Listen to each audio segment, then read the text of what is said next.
All right, welcome to A Day in the 757. It's your boy Trey Tracks, and I'm chilling here. This week's guest is Mr. Jamaal May, Georgia State safety, ex-football player, and now turned entrepreneur. And we're going to get in here and we're going to chop it up today. We got a lot of things to talk about. This man is doing amazing things out here. He's become a brand manager. We'll talk about his background, how he got into where he went in an entrepreneurial spirit, and then where he is now and where he wants to go going forward. And then we'll put together a playlist that he's prepared. Came in with the playlist, top to bottom, everything's ready to go with the narrative. So right. I can't wait. So now I'm just gonna turn it over to Jamaal, man. Yeah.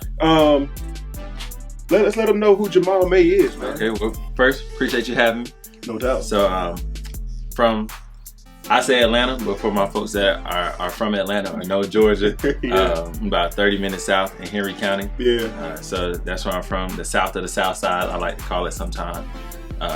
Went to Georgia State University, the real GSU for all my Panthers out there, the real GSU. No doubt. From 2010 to 2014, played football there, had an opportunity to be a part of the inaugural team my freshman year. Wow. Yeah. So this year, or this past fall, we celebrated our 10th season of football. So still fairly young program. And y'all make noise too. Y'all starting to make some noise. Make some noise. So, still in our infancy stages of football. But it's been great. I mean, it's hard to believe that like 10 years has gone by. Yeah. 10 years of football. This summer is my 10-year class reunion, so it's hard to believe sometimes I've been out of high school for 10 years. But nevertheless, like it's been great. It's been great. Left Georgia State in 2014, went down to UCF, moved to Orlando. At the time, the DeVos Sport Business Management Program was the #2 sports management program in the country. Had an opportunity to get a master's in sports management and also an MBA. So I took advantage of that. Always wanted to live in Florida, so that was a great opportunity as well. And that's really like what led to the start of my career in sports and kind of where I am now. Just being able to meet different athletes, you see a different side of sports. You know, you learn one side as an athlete or as a student athlete. You learn another side where you're actually like studying business trends and you get to see the inner workings of different businesses. It gave me a lot of exposure because I was football through and through, only knew football. You know? So being able to continue my education and learn more about that helped me. Went on interning in the NFL for a little bit, worked in the college athletic space, and then, you know, I said, why not? What better time than now to kind of go do your own thing? I had the resources, had the connections. You know, I know I'm sure we'll dive into it a lot more with my work with Miami Dolphins wide receiver Albert Wilson. But it's been great. It's been great so far. I'm learning every day, and I think that's what life is about. Continuing to learn every day and conquer different challenges. You know, so we're making it work. That's why we're doing this, man. So somebody who hopefully looks at this will learn something. It'll take something away, and it'll spark an interest and spark something on their side. Absolutely. You know what I'm saying? And build little think tanks. You know what I'm saying? Everywhere. So right now, what you've done is, and the way we met, which is interesting, Elite Sports Academy. So Elite Sports Academy here in Beaufort. Shout out to Mr. Andrew Johnson, DJ Mad Scientist. Yes, sir. That's actually how I met this man. Andrew trains me. Tore my meniscus. He kept telling me, "Come in, man. I can get you right. Go in." He gets me going. So in the meantime, I run into Mr. May.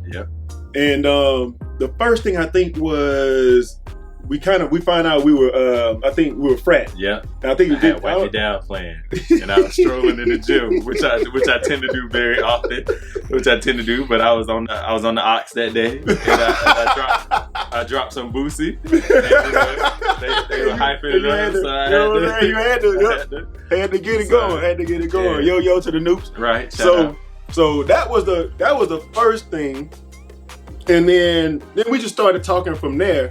And I think it was one day I'm sitting there and I'm looking at Andrew's feed, or at least Sports Academy feed. He had tagged you and said, said J May doing his thing. Click on that. I start scrolling through. I'm like, man, this dude's doing big things, man. So that's what made me come to you and say, yo, bruh, if you up for it, man, I want you to come onto the platform, man. So thanks for coming out. Appreciate you having me. So that's basically our connection.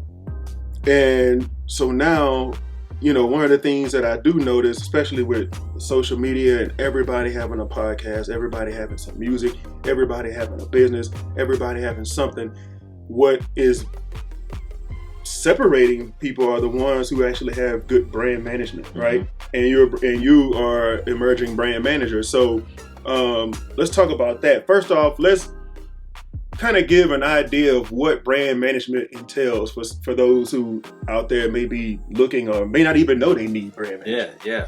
So it's a space. I'm not gonna say it's a new space because brand management has always been there. You know, and you always hear things about brands, but now it's kind of evolving because I hear Maverick Carter say it all the time, whether it's on The Shop or just in different interviews I watch, and said that like you have to monitor your brand, and then Mav corrects him. He says, like, when you think of a brand, you think of a product, or you think of a company.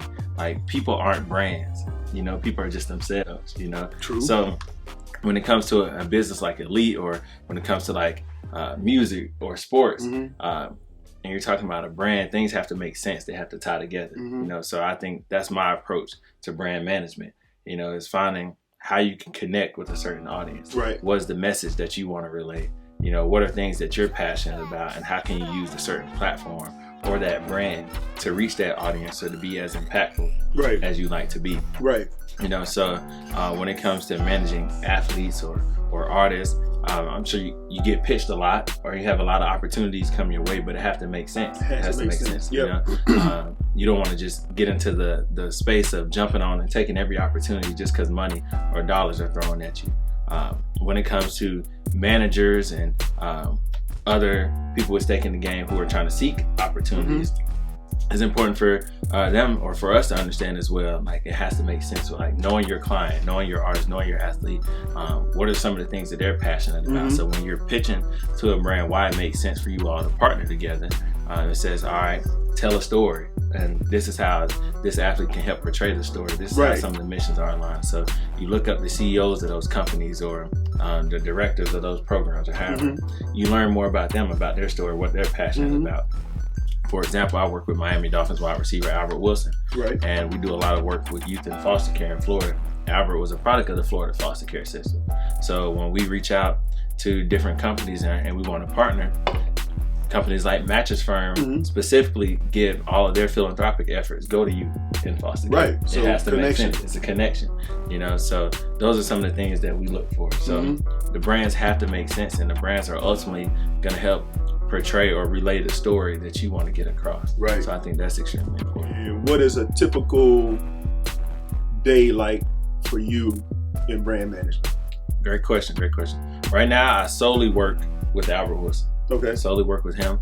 This year, it was one of my goals to start expanding. I've done different things here and there. As far as day to day, it's been mostly with Albert Wilson with his off the field initiatives, and then running the Albert Wilson Foundation, which strives to provide resources to youth in foster care in the state of Florida.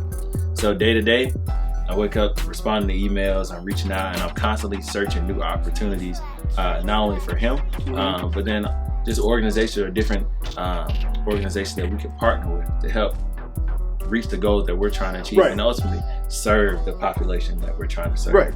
You know, so whether it's I'm putting together a sponsorship deck for an upcoming event that we have, or whether I'm looking up on LinkedIn or however, different decision makers or marketing executives that I could reach out to and say, hey, here's why you all should partner with us. Or, I noticed that you all have this event coming up. What would you think about having Albert come in? This is what we can do. So you're actually reaching out. I'm reaching out. Looking for opportunities and reaching out. So we have people reach out to us as well. But I think that's important for anybody who wants to get into this space. Is to know how to do your homework. And that is hard work. You gotta know how to connect the dots. You gotta know how to connect the dots. Some of your bigger athletes, your bigger artists, it's gonna be easy. People are gonna be knocking your door down to get in touch with them. But like going back to the saying that it has to make sense. You know, like every opportunity isn't gonna be for that artist. You don't want to sell out. Right. So that's kind of what my day looks like, and then going through emails or different opportunities, going over the calendar, getting on the phone. Albert and I talk daily. We talk daily and stuff. All right, is this what you want to do? Is this something that you're interested in? Let me know what you think on this. Sometimes something would be pitched to us. We'll go over and say, all right, we'll come back with a different counter. You know, but it's ultimately trying to drive the brand, because he has his brand of football, and the things that he puts out on the field, that's going to be his brand for football. Right. And then he has, or I say brand in quotation, then he has the personal brand. So Albert is a South Florida guy, you know, so big chains, gold grill, and I think I've seen some pictures. Yeah, but that's him. That's him. Right. That's him. That's authentic. And it's authentic, and the people love it. You love it, and like you talk to his teammates, you talk to people around the league, they love it because he's always him. Right. Like they meet me or we meet each other, and they be like, "Yeah, you were Albert, man. He real. Yeah. He real." But that's him. You know, he's true to himself. And like as we move forward or progress in society, I think it's becoming more acceptable that like they're accepting people for being who they are. For being who they are. You know, where before you had to change. Yeah. You had to change. You had to mold yourself into what society felt like you're supposed to be. Right. So, but now when you could be yourself and people can see the consistency, you know, it makes things a lot better. You're inspiring. You're able to reach that younger audience that you're trying to do, or reach individuals who may have been at a place where they're battling mentally, or they're battling internally because they feel like they can't be themselves, or I have to change who I am to reach this level. Yeah. And you don't have to. You don't have to. You just have to find those partners and find those individuals that it makes sense for you to do. So we talk daily, and then we just go from there, try to find those opportunities. And I'm constantly trying to seek different things and stay ahead of the game on how not only can I elevate him, but you know, we could market, you could put stuff on social media and everything. But I think one thing that'll never change is that the best marketing tool is word of mouth. You know, so like when people can reference you and they can say like, "Oh yeah, I worked with Jamaal before," or like they can talk to Albert and he puts a stamp on me. That's how doors open. Signed. Yep. Endorsed. Endorsed. Yep. So let's talk about now, and it's something that you brought up because I think you know, and me writing my notes, even though I heard it all throughout everything that you did, I didn't think to put it down. I'm glad you stopped me and told me to put it down. But the service aspect of what you do. Okay. Let's talk about that. I'll just open the floor and let you go with it. Yeah, I think service and giving back has always been something that's been close to me. Always been something that I want to do, whether it's here or abroad. And I think I was listening to a podcast earlier with Carrie Champion, and she was saying it's no point in getting all the things that she's gotten if she can't share. You know, if you can't give to others. And I feel the same way, even with the platform that I had, and I believe we all have a platform, whether it's big or small. I think everybody has a platform and somebody's watching, you know, so like at all times. Right, at all times. Now. Yep. So I think like we're put in positions, or like opportunities are open, doors are open to us, not only for ourselves and for us to benefit from, but for others around us to benefit as well. So anything that I learn, anything that I do, I always try to create opportunities, and I try to create experiences. And I think with the connections I have and the resources I have, if I can give back, then at the end of the day, I can look back on my life and say, all right, look how many people. Yeah, that's a legacy. It's a legacy, you know? And not to saying that I'm doing that so somebody can say like, oh, look at all the things that he did. Right. No, it's not. But it feels good. It feels good. If it's genuine. Right. If it's genuine. Yep. And I think life is truly worth it when you could look back and see that you fulfilled your purpose of being here. So I think anywhere I go, anything that I do, I always think about how I can serve others. Right. And that's just how I approach leadership. That's how I approach anything that's in front of me. So. Like I said, whether it's abroad, I had the opportunity to go distribute shoes to impoverished communities in Guatemala a couple years ago. So I did that. Like I said, through the Albert Wilson Foundation, we work with youth in foster care. And it's so much. Obviously, we can see different injustices throughout the country in different a variety of different spaces, but being able to tap into that foster care space and work with youth because they didn't ask for it. You know, they didn't ask to be born in situations or be placed in situations or environments that they're in. So being able to serve those populations and serve those youth, you never know who that young man or that young woman is going to grow up to be. You know, so if we could touch them early, set that example, create an experience. You know, you could take somebody's clothes, you could take somebody's money, you could take somebody's home, but you can never take an experience that somebody got. So being able to provide an experience to you, that's something they'll cherish forever, and it's going to inspire them. So if I can continue to inspire youth and give hope to them, then they'll continue to believe that something better is to come. Yeah. And that's the goal. That's dope. That is dope, man. I guess that also kind of goes into the next question that I have for you, but you know, and talking about giving back and leading and being a good example and everything. You've done some work with Colin Kaepernick. What's up with that, man? Yeah. What's up with that? I saw that. That's one of the ones I saw, and I was like, all right, man, I gotta go talk to this dude, man, see what's popping. So, yeah. No, Colin is great. Colin is great. I had an opportunity to build a relationship with Colin through Albert. When obviously Colin was one of the first to kneel along with Eric Reed, right? Who I know as well. So then when Albert came down to Miami, was playing with the Dolphins, and him and Kenny Stills knelt as well, then that began their relationship. So Colin, not last year before last, took his Know Your Rights camp to Miami. And then they reached out to Albert, reached out to us, with Albert being from the South Florida area, and asked could we help get youth out to their camp. So it was over 500 kids that attended the camp, and I think we were able to bring like 70 to I think around 70 kids from Albert's hometown. We were able to sponsor them, give them some meals, and bust them down to the Know Your Rights camp. So that kind of started our relationship with Colin and his team and the whole Know Your Rights camp, and it's been great. Not only do you see like the impact he's had? Obviously, you can watch TV and see the work that he's done, but being able to be in that environment and see his heart and how passionate he is about giving back, how passionate he is about us, you know, and for that's genuine. Yeah, genuine for Black and brown kids, and not just limited to them, but specifically Black and brown kids to know your rights and the importance of knowing certain things and empowering them and knowing where you come from in order to get where you're going. Being able to see that firsthand was inspiring, it was powerful, it was impactful. So we were able to do that in Miami, and that's kind of where our relationship started. And then this past year, I brought the Know Your Rights camp to Atlanta. So obviously me being from here, they reached out. So I was able to take a group of youth from my home congregation where my dad is the minister at, and as well as like some youth from my high school there. Same thing, extremely impactful the same way it was in Miami.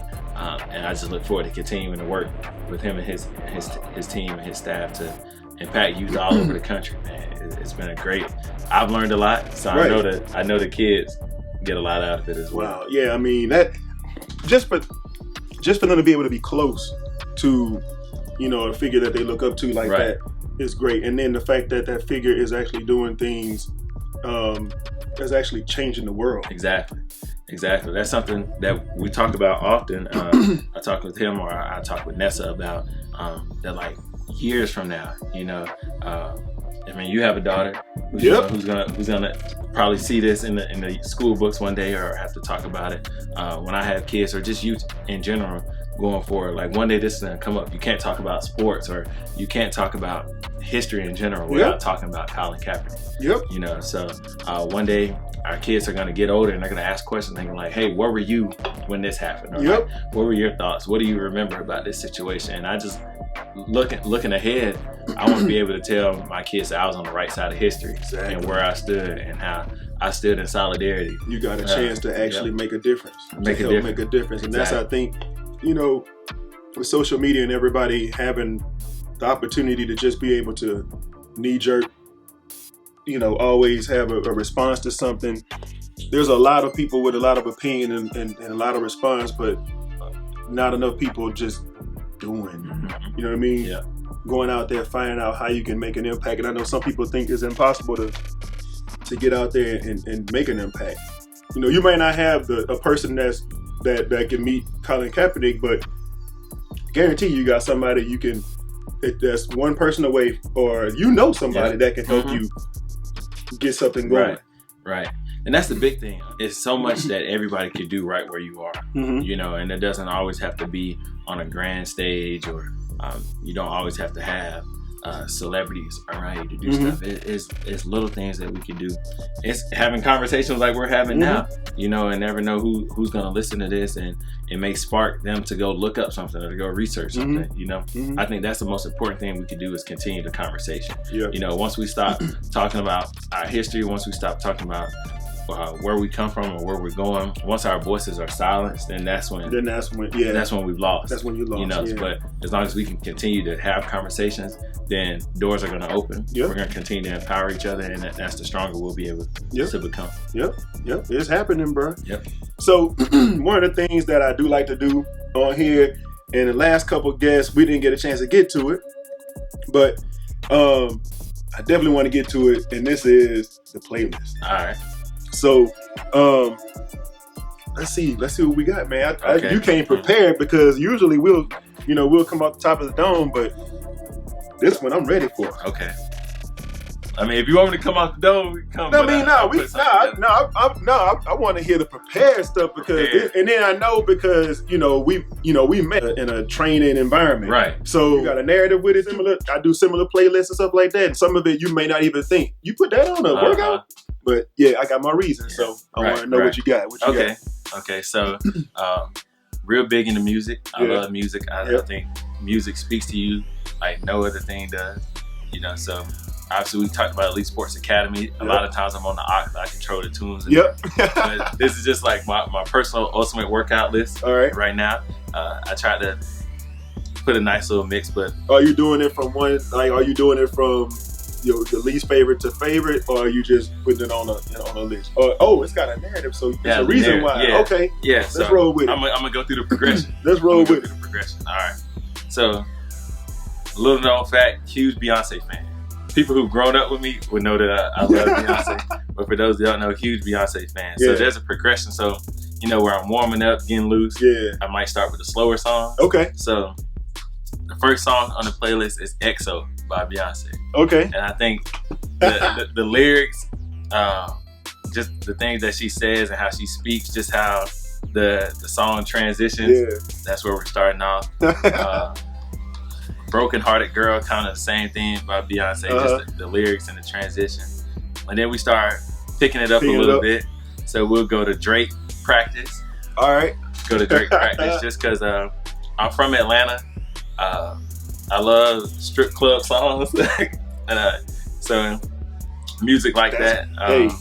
And I think that's like the whole Juvenile song, and then just how Drake redid it and slowed it down. I think it's a masterpiece. And I think that whole album, Take Care, I think is a masterpiece. It is a masterpiece. It's a masterpiece by Drake. So I can honestly play that whole album during a workout, and that can serve as my playlist. Yeah. So then we'll go from Practice to Over My Dead Body. So same album. But I just love how Drake starts off. I honestly think that might be the hardest song on the album. Over My Dead Body. Just how hard it came. I gotta go back in. Then we start picking it up a little bit more. Wake Up in the Sky with Gucci, Bruno, and Kodak. I love Bruno. I think Bruno's hot. Bruno makes some bangers. Can't go wrong with Gucci. And then Kodak. That track, Joe. Yeah, that track. Yeah. I'm a producer, so definitely. Yeah, so I love that one. We go from that to Cole. I gotta throw Cole on there because I love how music, not only how music evolves, but how as you get older, like your taste in music evolves as well. Exactly. So like in my younger days, I was just like, man, I'm not really listening to lyrics. I just want to get hyped. It was a beat. It was a beat. But now, like, I appreciate those lyrics. I appreciate songs with lyrics. So Land of Snakes, J. Cole. Okay. And then we started turning it up. So after we get through those songs, my warm up should be over. So now when I'm in the gym, or most of the time people see me around. I mean, you met me in the gym, I was dancing around and stuff. But you're gonna see me jumping around, I bring the energy. So like I'm going up to Philly, I'm going with Meek. So I'm starting with Meek, I'm going with Monster. That's you. Now you ain't warming up no more. Nah, I ain't warming up no more. Now you working out. You training. We working out now. So I can listen to Meek Mill Monster like any day of the week. When I first wake up, and just like how he comes in 4 a.m. I'm on the north side of Philly. Like just I think I heard you play that in the gym before. That's my go-to. That's my go-to. Yeah. I love Jeezy. Jeezy is probably one of my favorite rappers of all time. So MLK Boulevard off of Jeezy's latest album with Jeezy and Meek Mill, like two of my hottest guys. So I go with that. Next is Put On with Jeezy and Kanye. I played that song before every game in high school. That's crazy. Yeah. That's crazy because I think that's like Georgia Tech's go-to. The band plays that now. Right. That's Georgia Tech. Whether it was like walking out to the field or on the bus ride to an away game. So that put you back in that mindset. That put me back in that mindset. So I had to throw Put On there. And then back to Meek Mill, the intro to Championships. Just to remake to that Phil Collins. You know, I just feel like you can't go wrong with Meek when you're working out. And then I brought it forward a little more. I think this is another benefit of working at Elite because you're around so many young athletes, so they keep bringing the So I got some Lil Baby, Whoa, on there. Okay, yeah. I personally feel like that's Lil Baby's hottest song right now. But his new album is fire. It's dope. And then I got some Quality Control and Lil Baby Back On. So I rock with that. Then I take it back to Memphis. So I was actually born in Memphis. Okay. Born in Memphis, Tennessee. Okay. I came to Atlanta when I was 3, so I grew up in Atlanta. So I claimed the A. So I take it back to Memphis with some Money Man, How It Feel. Like I said, love strip club songs are just like a lot of songs like I heard for the first time in the strip club. Yeah, in the strip club. There's some songs. There's some songs where I actually heard at first and didn't really care for. Right. Heard in the strip club and was all about it. Yeah, all about it. It changed your whole mindset. I don't know if it's the volume, because it ain't always because it was the girls all the time. It's just the whole environment. Right. The whole thing. Right. Yeah, I agree. I had the girls, you know, yeah, of course, that's a given. Right. But it's a whole scene. Absolutely. Yeah. Absolutely. So I actually had somebody tell me a while ago that like, man, you want to hear some bangers? Like before they come out, like go to a strip club. And I didn't really like know what they were saying. I didn't really get it at the time. And then I started going, I was just like, man, I ain't never heard that, but like that kind of slaps. Songs like, get broke. Yeah. They break songs in the strip club here. Man, so Money Man, How It Feel. Yeah. Taking it back to Memphis. Then after that, Doing Too Much with Moneybagg Yo and Yo Gotti. I go there. We'll take it to Drake, Nonstop. I rock with that one. And then you rolling now. Yeah. Then this was hot for a minute. Played at like all the games and all over the place last year. But Mo Bamba by Sheck West. Yeah. I really rock with that one. Yeah. So that gotta throw that one on the workout list. I'm a big Uzi guy. Okay. I love Lil Uzi Vert. Yeah, I love Lil Uzi Vert. So You Was Right by Lil Uzi. Okay. I like that one. And then I know you see me play this. Obviously being Greek, I think anybody who's Greek has to have this on their playlist. But C Murder, Down for My Niggas. I had to throw that on there. Yeah, I mean, shucks, man. I'm from Louisiana, so that's a given. Yeah, that's a given. That's a given. Play that anywhere, any age group. Right. If they hip hop, they feel it. Right. So I mean, when it come down to that last set, you know, that last rep, like I'm dropping that C Murder and it's getting up. Then we slow it down just a little bit, but you can still feel it. That Green Light by Rod Wave. Yeah, I'm on that. R.I.P. Pop Smoke, we going to that Dior. Okay. I think that's a banger. That's a banger right now. I mean, a young artist who was taken too soon. Too soon, yep. But like that Welcome to the Party in Dior with some bangers. Yep. And then I was just starting to like look his way as far as, you know what I'm saying, knowing who he was. But yeah, that was way too quick. Way too quick. Then I take it to Thug with Light It Up. Yeah. Light It Up, that's one of my favorite joints to play in the gym. Say Now by Moneybagg Yo and J. Cole. I was about to say, this sounds like a Elite Sports Academy soundtrack right here. I'm like, dang, I didn't go to the gym today, man. I feel like there's some kind of way telling me I missed out. And then I'm always thinking about my dogs. I'm thinking about the people that have come in my life, like how I've been able to achieve or accomplish certain things because of my dogs, you know? So I gotta throw that Little Baby, My Dog on there. And then I close it out with the Baby Vibes. Yep. When I'm cooling down, I'm still hyped. Yeah, you're coming down, but you still, So I throw that Vibes on, and that's my ultimate workout list right now. That's dope right there, bro. That's dope. Yeah. Yeah, this won't be the last time, hopefully, that you come on, man. Absolutely. Gotta get Drew on here. Drew, You gotta come on, bro. You gotta get Drew. Gotta come on, You gotta bro. get him. So if you're in the A, if you're anywhere north of Atlanta, Gwinnett area, you gotta come holler at Drew Johnson, Elite Sports Academy. Holler at Tim Jennings, former Bulldog, 10-year NFL vet. Doing great things at Elite Sports Academy. All of our coaches could get you right. Adult training, pro athlete training, youth performance training. Come holler at us. All of it, top notch. Wouldn't go anywhere. Else. I wouldn't, definitely. And look, and you don't have to be.